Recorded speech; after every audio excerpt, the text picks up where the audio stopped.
Hey folks, my name is Omkar Jagdare and I'm coming at you from Detroit, Michigan. And today I'm going to talk to you about what's really happening in US, what kind of issues students are experiencing, and what you can do as a student or a working individual to ensure that your visa, your situation does not get affected because of everything happening around you.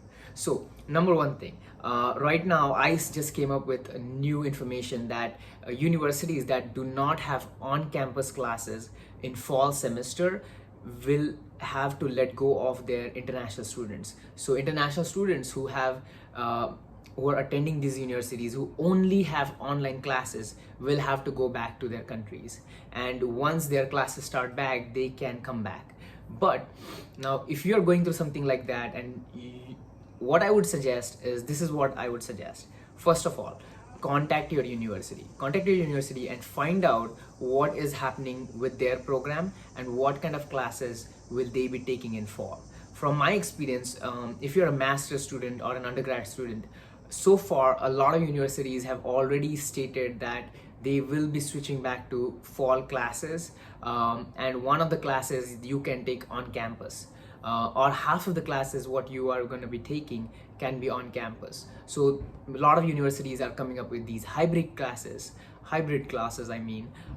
which will satisfy these questions around, which are like created by ICE. So you shouldn't be worrying about what's going to happen or something like that. I would suggest, from my experience, I've been here for almost like 10 years next year, and the things always fall in places. Do not worry about it. Just contact your university and see what the situation is.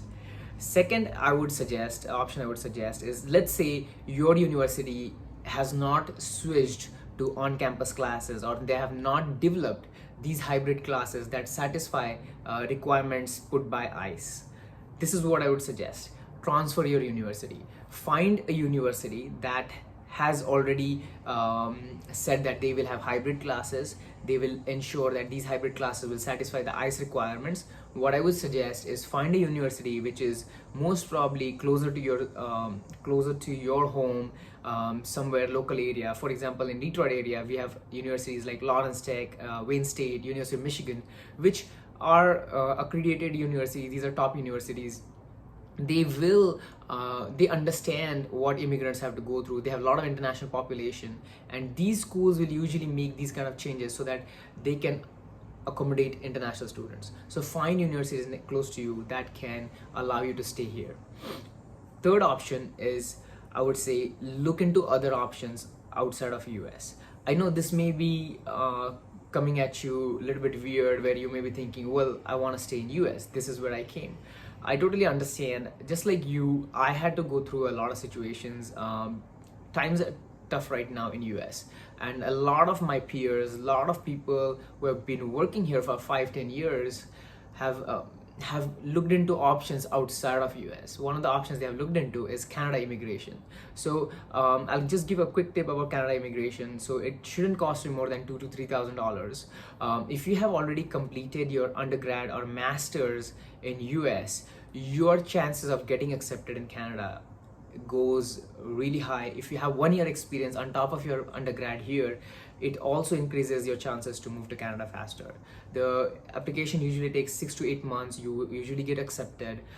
It's a point-based system, and once you're accepted, you go to Canada, you get your documentation straightened up, and as a matter of fact, one of my friends recently did that, and it took him just 2 or 3 months to find a job, and he's working in Toronto area right now, and he's working for a Fortune 500 company. So jobs are really high up there in Canada. Market is really good. So you want to look into options which always have backup options, so that you are not at the mercy of government, you're not at mercy at your university, you are in control. And that's what I would suggest. And with that, I'm done. And if you have any questions, put in the comments. You can follow my Instagram profile at Omkara Jagdare, and I'll leave a link in the bottom, and I'll see you in the next video. If you like the video, give me a thumbs up.